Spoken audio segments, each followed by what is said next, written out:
What's happening, guys? My name is Bobby O'Neill. I'm the pitching guy here with Headbanger Sports, and today we're going to talk about one of my biggest pet peeves: athletes showing up late to a lesson and not warming up before they throw. I've heard every excuse in the book. School got out late, traffic on the freeway, I slept in, I forgot I had a lesson, coach's practice went long. That one's pretty acceptable in my opinion. To be honest, most of these are probably pretty acceptable, but there is no excuse to throw without warming up, especially not after this video. I'm going to give you the top 10 exercises you can do to warm up your shoulders while you're on a time crunch. So make sure to send this to your athletes if they're going to be running late to their lesson because of you. First, let's start off by getting rid of that glove. Next, we're going to start with your hands by your side, and you're going to lift your hands up to shoulder height. From here, we're going to reach towards your body, and we're going to interlock your fingers, and we're going to begin to pull side to side. Now you can do this for about 10 to 15 seconds before you stop and transition to the next exercise, which is just pulling apart as hard as you can. Once you get about 10 to 15 seconds, you can start doing circles right by your chin, but maintain that tension the entire time. After 10 to 15 seconds, you can go back and reverse, continue pulling as hard as you can. A lot of guys tend to get really weak at this point, and most of them start complaining because it's burning. It's supposed to burn. Once you finish that backwards movement, go ahead and stop your hands and begin to move your elbows. Notice my shoulders are pretty much staying in place. You should be feeling your shoulder blades rotating here. Once again, tension on the hands the entire time you're moving. Once you get 10 to 15 seconds, go ahead and go in reverse.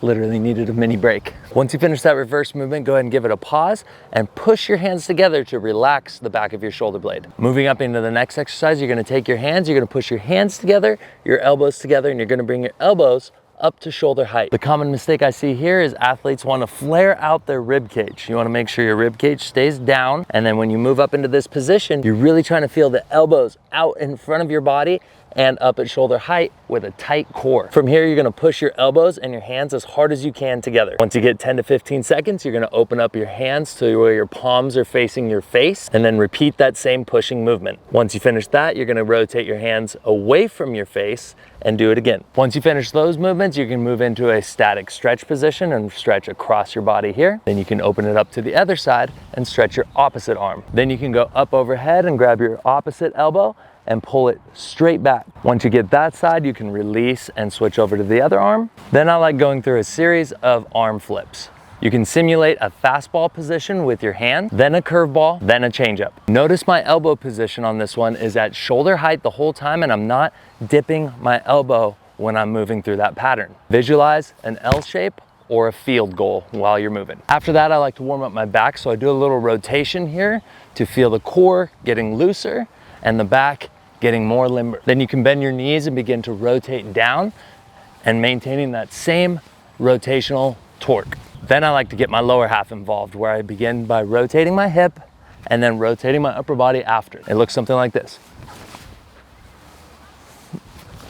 Notice the ground is rotating first, and then the upper body is following. I throw righty and bat righty, so I only rotate the one side, but if you're a lefty, you can rotate the opposite too. Obviously, that's a little awkward for me. The last exercise I like athletes to do is called the world's greatest stretch. We start in a lunge position here, and then we lower your body down until you're in line with your chest and your knee. From this position, you can touch the ground with your hands and maintain a strong back leg. And then all you're gonna do is you're gonna take that outside shoulder and hand and point it straight out in front of you, and then use your eyes to follow your hand straight to the sky. A lot of athletes like to open up their back foot when they're doing this. You wanna make sure you stay on your tiptoes for this exercise. Then you can go ahead and switch to the other side. Then you switch feet and repeat the steps.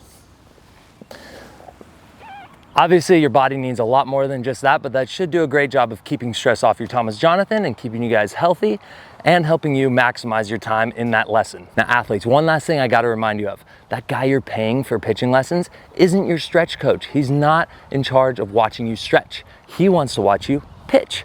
So make sure you are done with your stretching prior to the start of his lesson, and you guys will have such a productive time, and it'll be super beneficial for you, and it'll be worth your time, his time, your parents' money, and your parents' time. Hope that helps, guys. My name is Bobby O'Neill. You can follow us here at Headbanger Sports for more information like this, and you can also follow me at Bobby O'Neill 37 on all platforms. Take care, guys. God bless.